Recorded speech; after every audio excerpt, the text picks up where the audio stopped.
Hey guys, welcome to the Asian Hustle Network podcast. My name is Brian. And my name is Maggie. And we interview Asian entrepreneurs around the world to amplify their voices and empower Asians to pursue their dreams and goals. We believe that each person has a message and a unique story from their entrepreneurial journey that they can share with all of us. Hi everyone. Welcome to the Asian Hustle Network podcast. Today we have a very special guest with us. Her name is Yan Fan. Yan is the CTO and co-founder of Code Chrysalis, and it's changing the way software engineers are being trained in Asia and advocating for innovation through diversity and inclusion. Code Chrysalis is a software engineering bootcamp in Tokyo, helping individuals gain coding skills and make career changes, and helping Japanese companies upskill their teams. Prior to Code Chrysalis, Yan worked as a software engineer in Silicon Valley. Code Chrysalis is Yan's second coding bootcamp. She co-founded and served as CTO of a coding school in Jordan, helping refugees in 2016. Yan, welcome to the show. Thanks for having me. Hi. Yeah, we're super excited to have you on. So I want to dive deeper into who you are. Can you tell us about your upbringing and where you grew up? Oh, yeah. So I was born in China, grew up in Seattle. So I actually moved to Seattle when I was 3 years old. I got moved. I got moved to Seattle when I was 3 years old. My upbringing was really strange. So typical Asian immigrant parent upbringing, but also my mom was in China, she was a professional dancer for a little while. And so when we moved to the US, my mom was working all kinds of odd jobs, but what really stuck was being a Chinese language and Chinese dance teacher. And so growing up, I was always performing. So she had like a dance group, and she taught other girls how to dance. And so many times a year, we would have performances all over. So I sort of grew up like on stage performing. Wow. And I also got a lot of experience with just stage stuff, right? Like stage management, what to do with an audience, emceeing, like what to do if like something goes wrong, things like that. So it was a interesting, like kind of stagey upbringing, I think. Also because of my mom's sort of strange background as a dancer, and then after she was a dancer, she went to university. She, I think, was a bit different from the other Chinese moms in that I never felt like I had to do I had to go down one career path. I had to be a doctor or whatever. I think she gave me a lot of freedom growing up to try different things, and she still held me to a high standard, but I think she was less of like a tiger mom than what I saw my other friends had. So very grateful for that freedom. Awesome. That's amazing. Yeah, really glad to hear that. I think a lot of Asian kids, they grow up with parents who are like tiger moms who really, make them and force them to become a doctor or a lawyer, or engineer. But really glad to hear that you had that experience where you were able to, have freedom. And what was it like, making that transition from China to Seattle? I don't remember too much of it. I think I was still quite young. I do remember going through a period where I really did not like being Chinese, right? So my name is, I don't have like an English name. And so, I went through a period where I would ask people to call me different, like random English names of like girls at school who I liked. So I'd like take their names. And going through periods where I refused to speak Chinese, where I, wanted Lunchables, things like that. I wanted Lunchables to take to school. But I think because of the Chinese dancing that I did, and my mom taught Chinese, so I was still going to Chinese school and all of that. I think maybe around the age of like 9 or 10, or maybe a little bit older, something changed. And so I went from really sort of like disliking my heritage to really embracing it. And I think my mom had a lot to do with that as well. So I remember in elementary school, we had like a Chinese culture day where my mom came in and taught, my classmates about Chinese culture. So she was pretty hands-on in that sense, making sure that I didn't forget. And it's been incredibly useful. I mean, I remember being really annoyed that I had to go to Chinese school and take Chinese classes. And then as I reached high school and university, I realized that like this was such a gift, like being able to speak Chinese, being able to grow up bilingual and speak it well and read it. It was a major gift. And I remember like being the precocious kid telling all of my friends, like, you should learn Chinese, like from your parents, like all of my immigrant friends. And they'd be like, no, like that's, why? I don't see any need. And then, we hit university and they're taking Chinese classes. Yeah.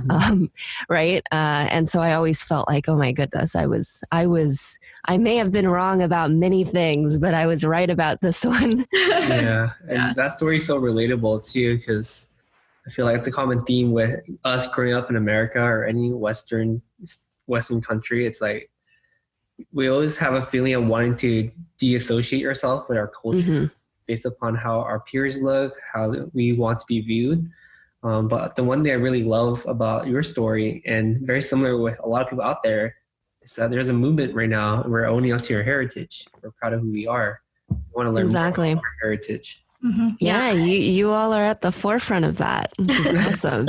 Yeah, I definitely relate to that story as well. I think when I was growing up, like if I were to ever argue with my mom in front of my friends, like I would be so afraid to talk Chinese in front of my friends, but I grew to really embrace the culture and I just really love that story. I do have a funny story about that. I grew up with a high school with like 99% Asian people. Mm-hmm. Oh. So the wealthy people in my high school were Japanese and Koreans. And there's the hierarchies at my high school. So if you were like first generation Vietnamese or first generation immigrants, you were often discriminated against.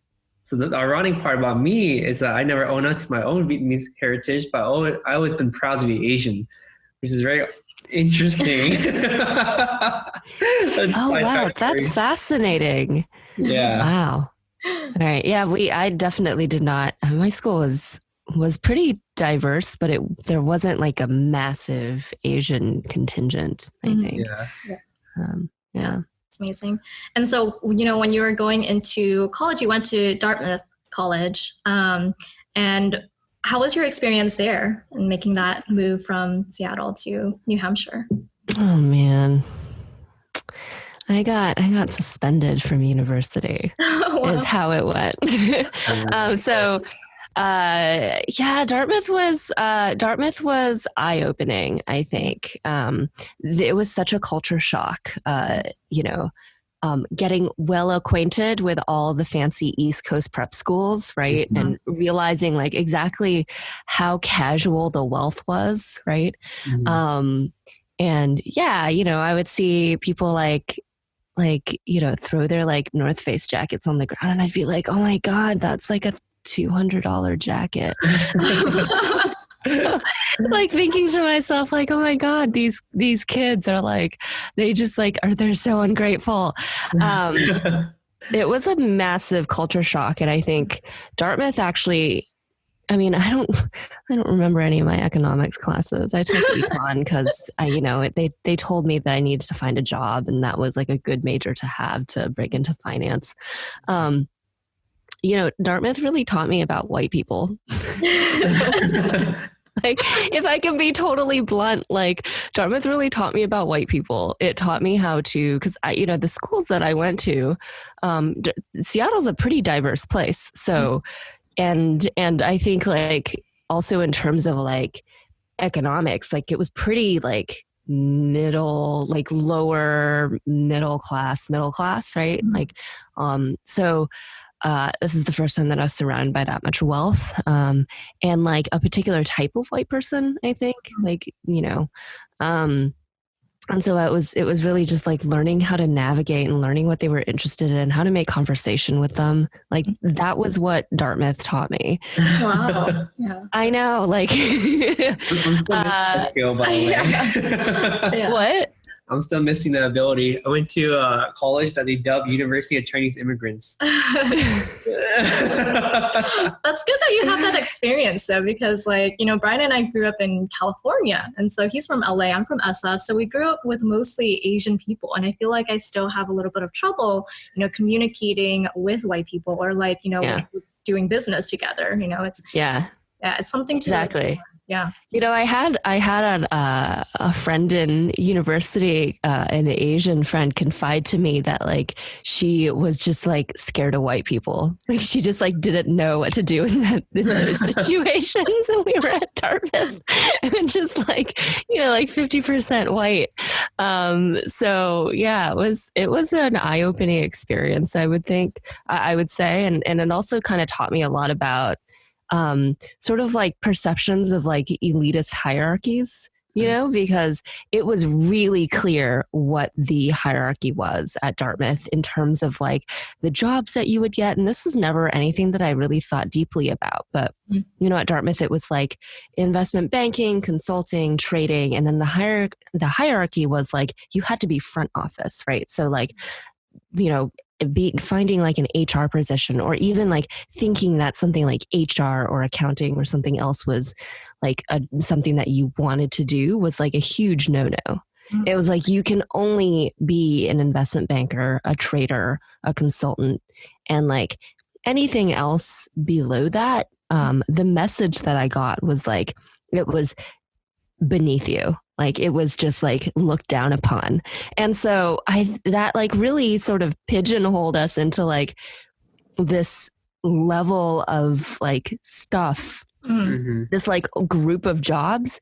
And so I felt like at Dartmouth, I really like drank the Kool-Aid in some ways where I was like, yes, I must go get one of those fancy jobs and not really like exploring at all any of the other career options.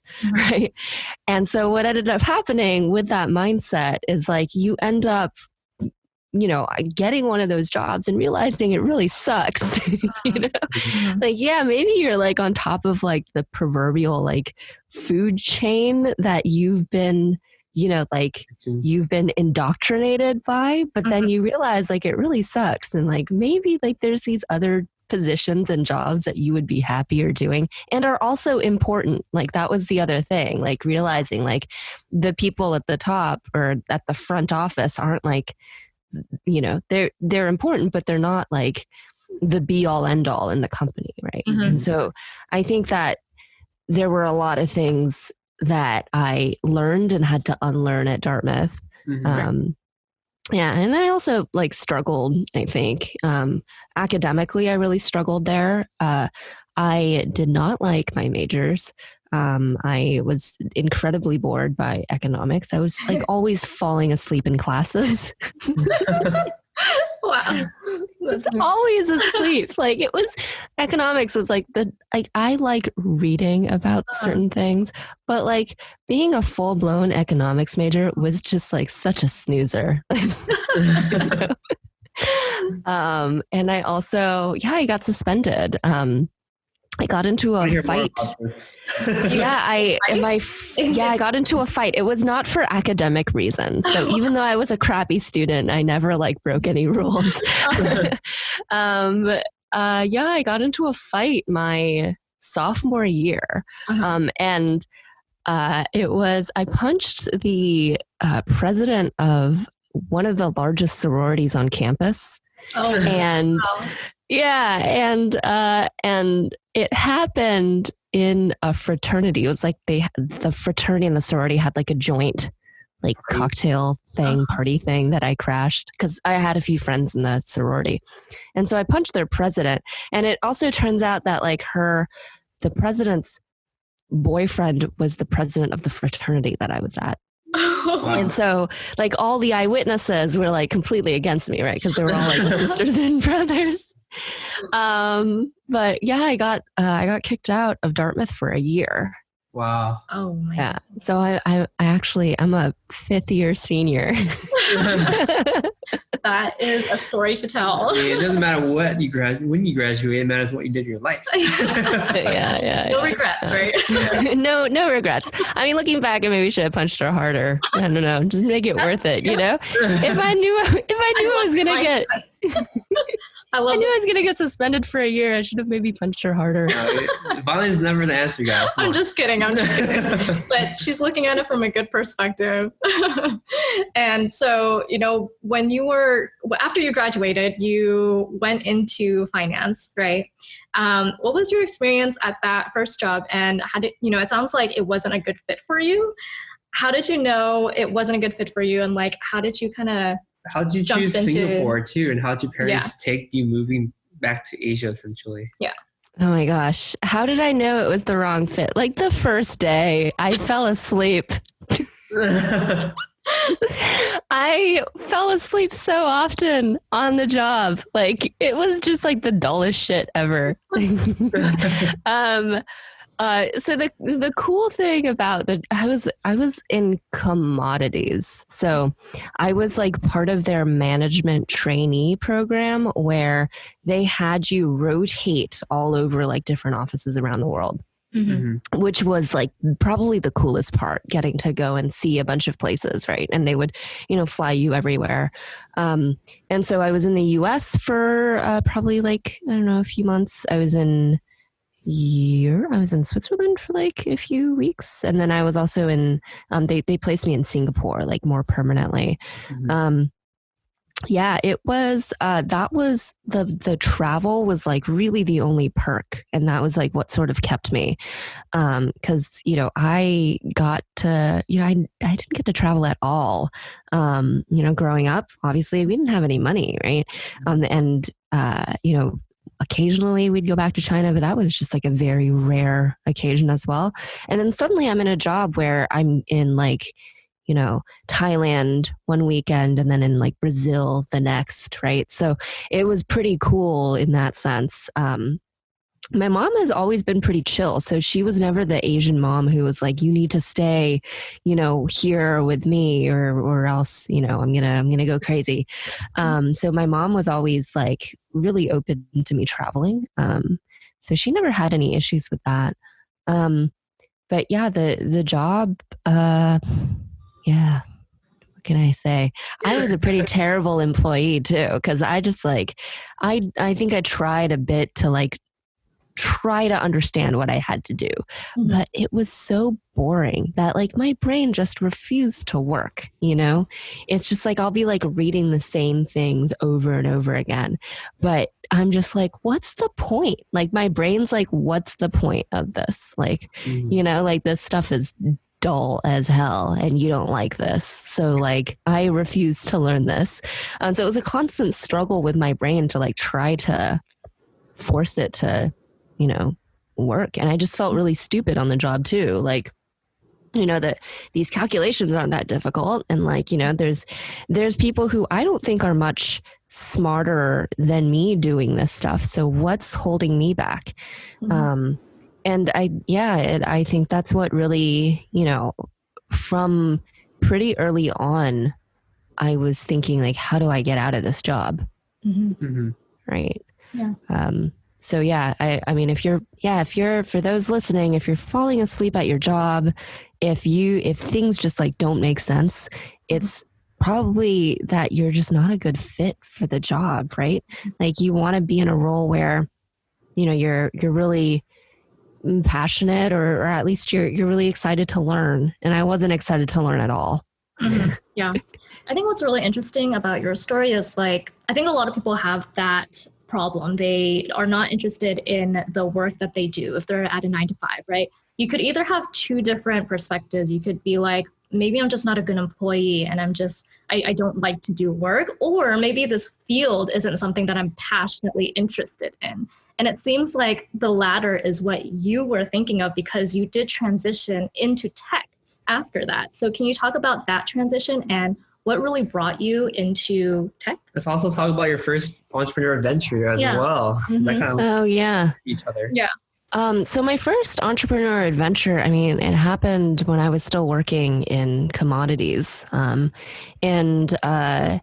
it was really just like the type of stuff that you see everyone doing, like, oh, I have an app idea or I want to do this. And then you kind of do like the basics of like thinking of what the website's going to look like, finding a name, like creating a logo. So I did that a few times when I was working. This was in Singapore.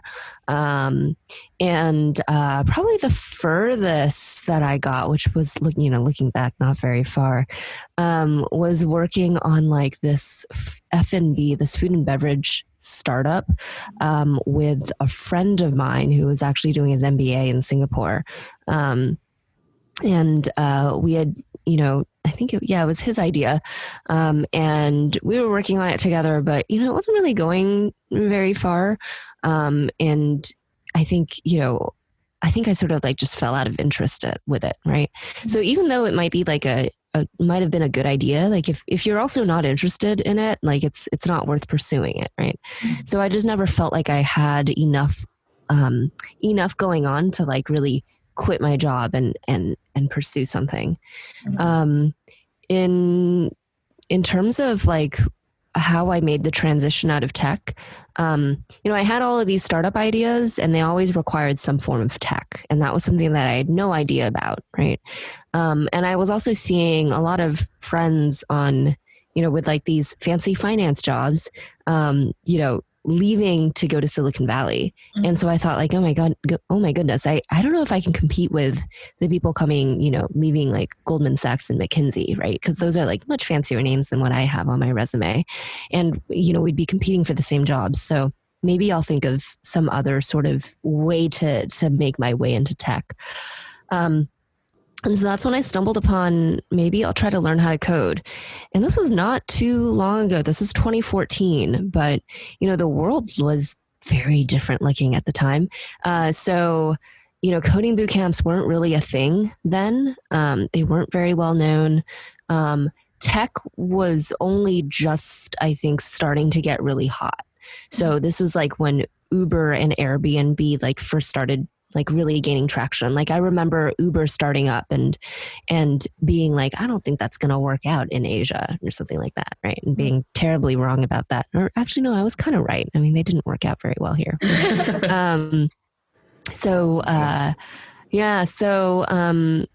I started learning how to code. And initially it took a while because coding is very boring in the beginning. So I started learning how to code and eventually found out about these coding boot camps from several different people, actually. So there were like two or three people who were like, I heard about these things and it might be something that you can look into as well. Mm-hmm. And so I ended up like, using that as like a target, right? Like I'm going to know enough code to get into one of these coding schools, mm-hmm. and I'm going to try to get into the best one or what I believe to be the best one. And I'll be a software engineer. And you know what? Like that'll be better. I'll actually know how to make some things and I'll know a bit more. And I never let myself think about what if I don't make it. I think I always just assumed that I would be able to make the transition, which I think is really, really rare because I think most people have doubts about whether or not they'd be able to succeed. Mm-hmm. Leaving my job was a bit terrifying, but I think, a friend of mine had asked me, do you like what your boss does? Mm-hmm. And when I was working in commodities, I was like, no, my boss is a terrible life. Like, I don't think his life is great at all. It seems not so wonderful. He seems like a broken human being. So I do not want to be my boss at all. And so my friend was like, well, then you know exactly what your future is going to look like if you stay at your job. Right? Uh-huh. Well, I was like, yeah, I guess I do. So the only way that I can get out of that is to just do something a little bit more risky, and change, where I am. And it worked out great. Yeah, I mean, the day that I quit, I had the biggest smile on my face. I walked out of that building and I literally just like messaged everyone I knew and was just like, I'm so happy. Like I quit. Yeah, it was an amazing feeling. I don't think I've like, yeah, it's been a while since I've like felt that much like weight, you know, off my shoulders. It was pretty incredible. Like I think mentally I just knew that like, okay, like, you know, like this is a new period now. So yeah, I still have some former colleagues who, you know, I would commiserate with because they were like, I don't really care about this. I don't really like this or whatnot. And they were always really afraid to do what I did, to quit. And, you know, their lives have not changed very much. Right. Yeah. Versus like, I feel like in the last 5-6 years, you know, I quit in 2014. You know, the past 5-6 years for me have been just like so unexpectedly great. And, you know, there have been definitely ups and downs, but they've been ups and downs in things that I've cared about. Right. Like I liked being a software engineer. I really like, you know, Code Chrysalis and running this company. And so it feels like I'm on just like a different world compared to them.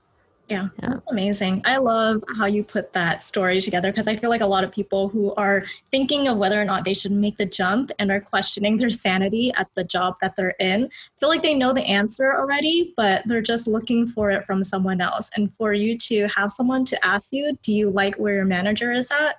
Making you think like, I don't want to be that person, you know, it kind of hits a light bulb. I wish someone told me that when I left my job. I'm just like, oh, I can't take this anymore. I find the most ironic thing about this podcast is I was a software engineer. And I agree with, you know, instead of having like finance hierarchy, we have engineering hierarchies, right? Yeah, exactly. In my classes is like, bro, you're going to be a software tester? Why? You know, you can only be a software engineer or software architect or AI related. Other than that, you're below the tier. But obviously, as we got older and worked in the industry, for myself at least 10 years, I'm like, every quadrant of software is hard. Like, there's no need to judge it that badly, you know? Yeah. Yeah. Exactly. Yeah. I mean, people look like, I remember, you know, people saying mean things about DevOps, and I was like, yeah, but I don't know if I'd be able to do DevOps. It's like so difficult. Yeah, exactly. And you know what? Like, I think like the Dartmouth indoctrination just like really stuck with me because when I was also making the switch into like getting out of finance, I was looking at like, okay, what's at the top of the food chain in Silicon Valley? It's the software engineers, right? So I was like, okay, I think I'll like aim to that. Anyway, it ended up well, but I think it took just a lot of years for that Dartmouth indoctrination, that like sort of like elitist thinking to get out of my system. Yeah. So as a first-time founder, when you had just quit your job at that time, what were some of the biggest lessons from that experience? Quitting my job? Especially with your partnership and reasons why it went wrong. Yeah, after quitting your job and then being an entrepreneur. Yeah.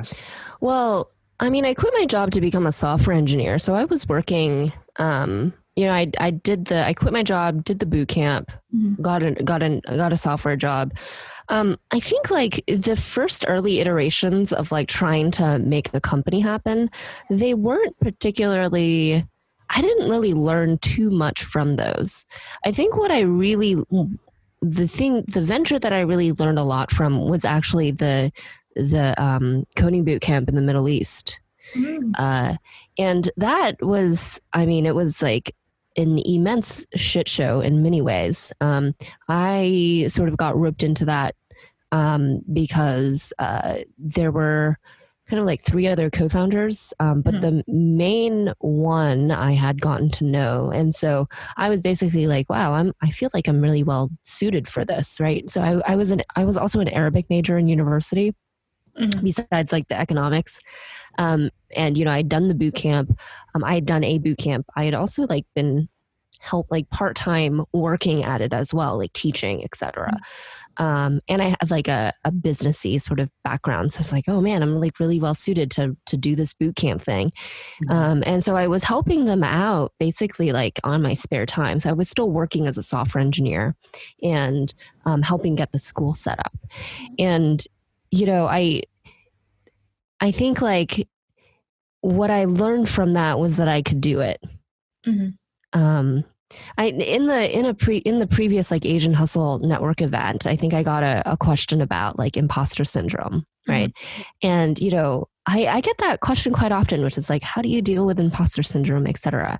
And you know, to be honest, I think I've lied every time I've you know answered things, because I don't know if I've ever felt imposter syndrome, like true imposter syndrome, where you're like, you know, sabotaging yourself or you don't think that you're able to do it.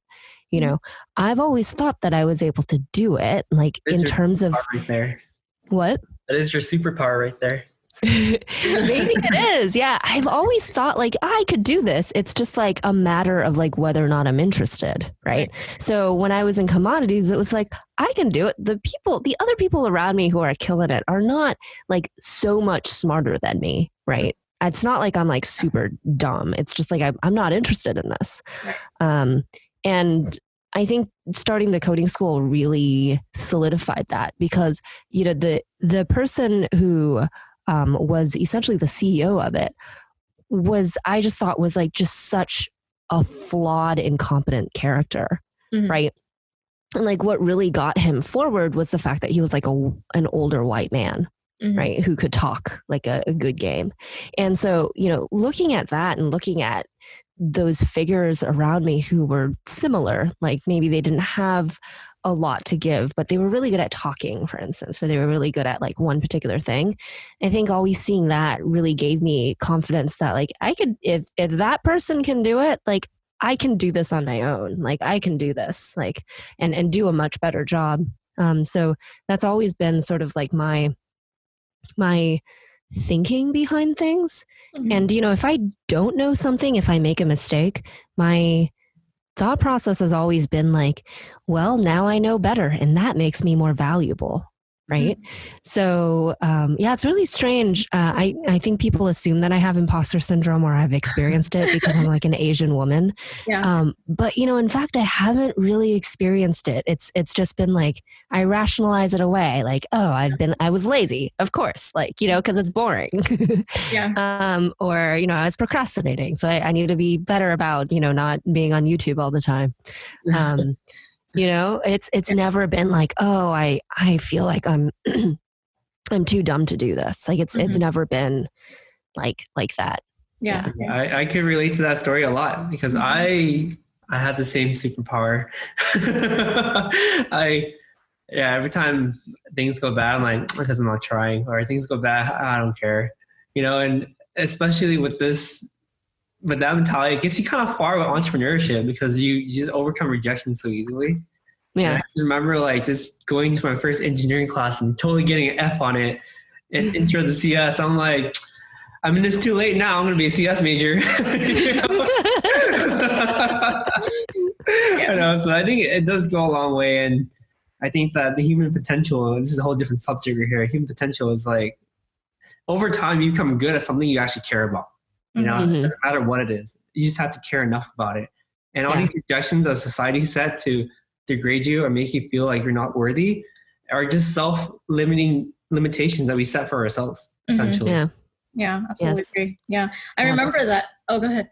Oh, so yeah, I would just like to correct the record of like whatever things I'd said in the past about imposter syndrome. Like I was either lying or I was just like reiterating what someone else had said. Like, honestly, I've never experienced it. And it's been great. I was just going to talk about that because I remember the Asian Hustle Network event when Steffi had asked you about, you know, how do you deal with imposter syndrome? And you strictly just said, I just don't. I think that's very true, like based on what you just told us. And I think that's important for all of us to understand. It's like, just because you're not good at something, or, you know, you feel like you're doing a worse job than other people are doing, maybe it's just not something you're passionate about. You know, maybe you just need to find something else that you're passionate about. And, you know, if you find your passion, you'll most likely do a really good job because you have so much love for that specific field or industry, you know? Yeah. Out of curiosity too, how'd you end up choosing your headquarters in Japan? Yeah. What compelled you to start in Japan? Oh yeah, a boy. I call it a boy here. Always a boy. Oh wow. Yeah. I out of university, I'd met someone in university, and we started dating about a year after we graduated. And he was living in Tokyo.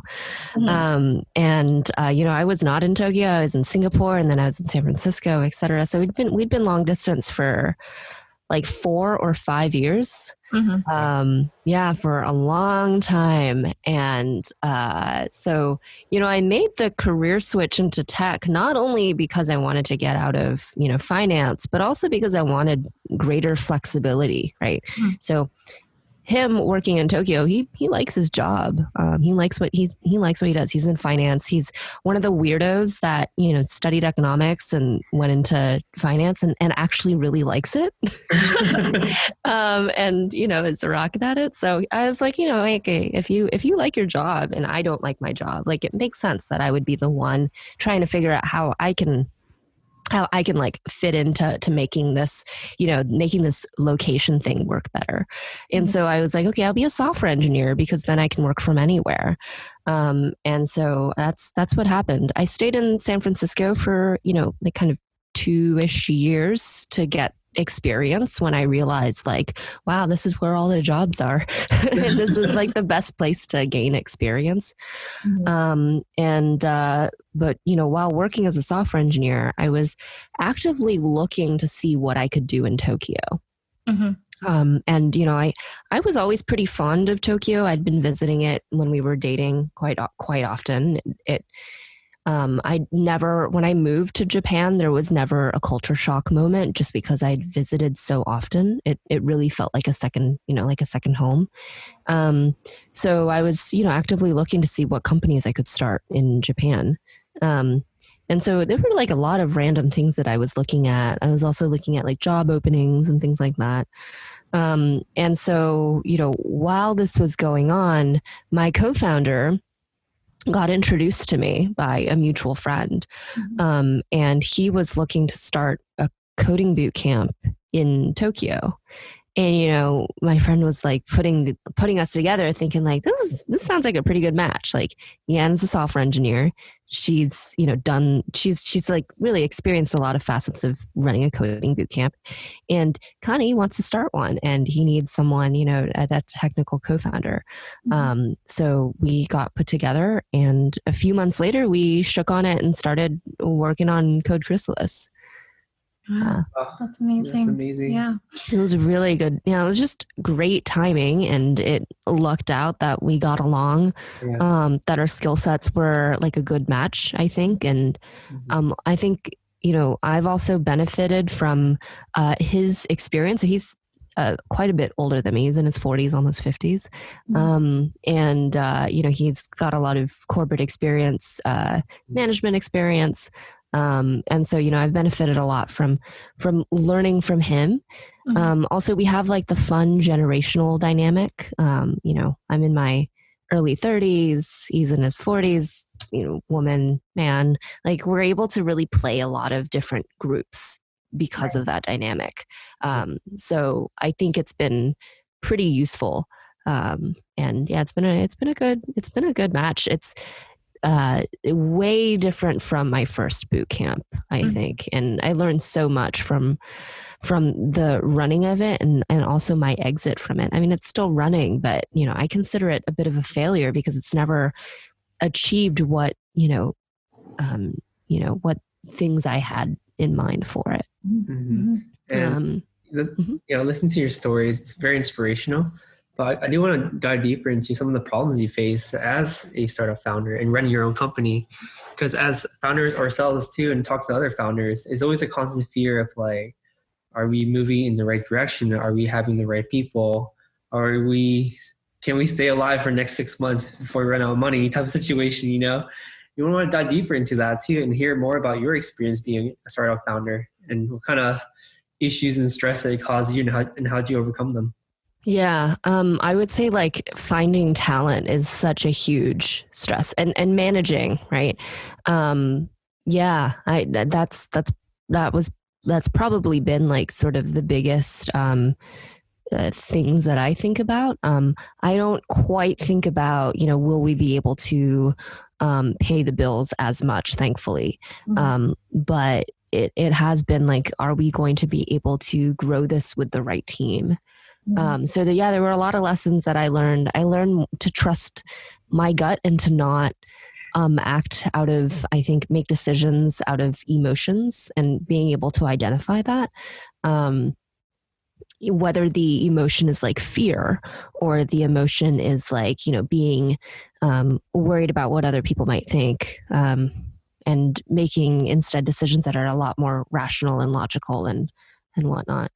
I think we've lucked out in the sense that we've been able to create a community around us that is a good community. Like they have the same missions, they have the same belief systems and values. And I really believe that for anyone starting a company, what's really important is to create a community around you that is very supportive. So I think, I fully believe that companies can provide more than just like whatever services or products they are making or providing, right? I think companies can also be a source of information, a source of community, a source of motivation or inspiration. I think companies should also make sure that the community around them, so not just their employees, but the other companies that they maybe collaborate with or are their clients or they are vendors or whatnot, the companies around them, the people around that company. So for us, it would be the tech community at large here. I really believe that if you focus on the overall health of that community around you, like you are helping yourself as well. I really believe that. And I think because we were so mission driven from the get-go as a company, we were able to attract a lot of people to our mission of, hey, there's a lot of things wrong with the engineering industry here and the way that maybe software engineers are treated and also like what skill sets they need to have, right? We believe very strongly that we need to get more women interested in tech. And we believe really strongly in like community building. So providing a space where people can teach and learn. And I think a lot of people, a lot of organizations, a lot of companies really resonated with that.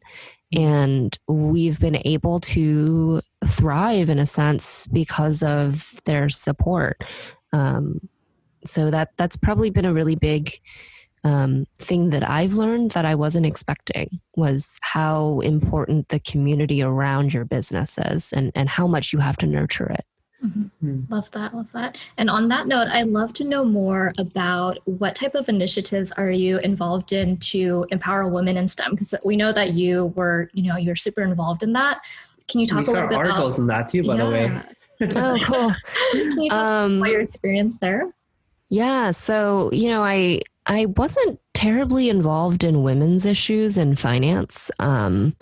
I think because I just wasn't really interested in it, and then in San Francisco, what really struck me about the women's communities was that there were communities for women. Like that just it wasn't really around when I was in commodities.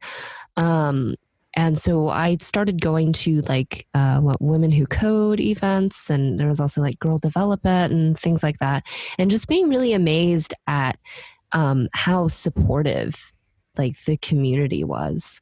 And, I was doing some things in San Francisco, but I wasn't like terribly active until I came to Japan, and I realized that like there wasn't that level of support that we would see in the Valley here. And I wanted to recreate that. There are, a lot of, I think, like, women coding groups, but a lot of them were in Japanese. And then also, having visited a lot of them, they were a bit different from the ones in San Francisco, in that they weren't they're not as, the ones here that I saw in the beginning were not as focused on career development. It was really just like a club for, women who just happened to work in tech to like hang out in. Right. And there just weren't as many. So, I think pretty immediately, as part of Code Chrysalis, I was doing events with, the women who code here when they were still really small, and also just doing things like having like a women and non-binary coding session, right? And when I moved to Japan, there was a large English-speaking tech group here. It's still around. It's called Dev Japan. And what I saw, I connected with the organizer of it, and what I saw was in there, they would have like a monthly meetup where engineers would just hang out together and code. So they would just like open up an office space somewhere, and people would just go in and work. And I noticed that it was like almost all men that went to it. And I looked at their, membership lists, and there were also women in the members lists, but they weren't coming to the event. And so what we ended up doing was, before the main event, so it was like, it started at like 2 p.m. on a Saturday. Before that, we would have like a women and non-binary only session from like noon to 2, right? And so by doing that, by having like this women only session in the beginning, all the women would come and feel comfortable coming, because they're like, okay, I'm not like walking by myself into a room full of men, right?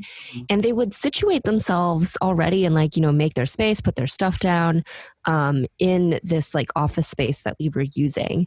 And I basically made no mention of the start of the next event, because it was basically the same event, just like men were allowed, right? And so the men would start coming in, and eventually it got to a point where like the women felt much more comfortable just coming straight to the main event, right? And I think that's like a big point of the women's like the women's only stuff, is like, we want to get to a point where we don't need to have those, right? Like, what does success look like? Success looks like not needing to have to do that, because women just feel comfortable coming to the main thing. So yeah, I think like, we boosted the number of women going to the main event by like, we got it up to like 40-50%. Oh, wow. That's amazing. Yeah. In some places, but we definitely got it up. And in the beginning, what was really funny was, we have like a group of women in like the main table in the middle of the room. And at 2 p.m., the start of the coding event, the men would come in and they'd be like, whoa, am I in the right place? Like, there's all these women, and then that happened for like, the first 2 or 3 months, where the men be like, what's going on? And then they got used to it, like, oh yeah, there's other women, they're software engineers. And yeah, it was a really, doing small things like that, I think, have really helped. We do a lot of events, we do a lot of outreach. And then also we recently launched the Butterfly Fund. And it's like a scholarship fund for single moms in Japan, to help them attend our programs.